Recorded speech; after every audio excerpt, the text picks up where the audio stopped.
Hey, so my name's John, and my wife and I and our 4 kids are 100% estranged from her family of 40 people, and we have been for about 3 years. I talk a lot about estrangement and going no contact on this platform, and the last few videos I've been talking about or talking more directly to estranged parents, the ones that have adult children in which they're estranged from. So a lot of times people ask me, what would it take to end an estrangement? And that's the goal, I think, for everybody is that we would love to have that end. So I want to share a little bit of what it would take on our end and kind of put myself out there and kind of show what type of things my wife and I have discussed. The first thing, estrangement will never end because someone just says, well, let it go, or we should just move on, or family is everything. Those phrases actually make things way worse.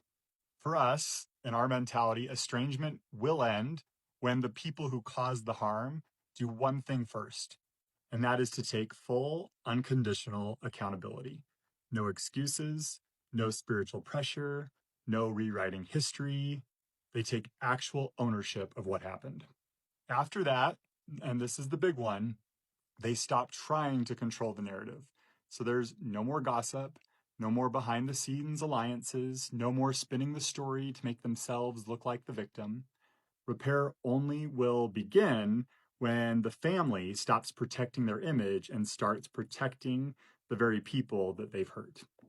We talked a little bit about safety in the last video. So for anyone wondering what safety looks like, it's not giving us flowers. It's not a holiday invitation to a party. It's not a text that says we miss you. Safety is consistent change over time. Softness instead of defensiveness. Curiosity instead of correction. Humility instead of pride. It would ultimately mean respecting boundaries without trying to negotiate or control them. It means saying we don't expect anything from you. We just want to do our work. Take the time you need.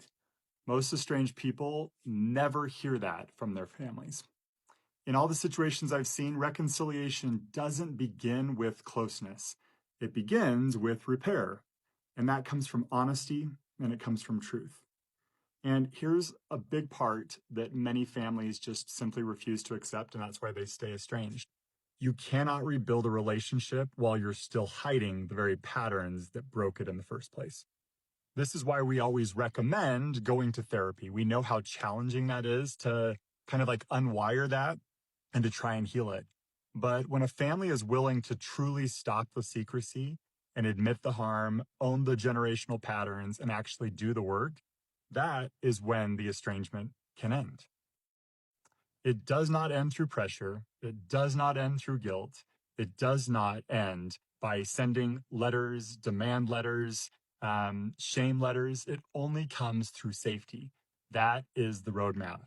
And it applies to anyone who wants to heal, even the ones who think the problem is everyone but themselves. So here's again my open invite to my in-laws is, do you have what it takes to try and reconcile? Do you have what it takes to be honest, to live in truth, and to do your own personal work so that we can heal the relationship?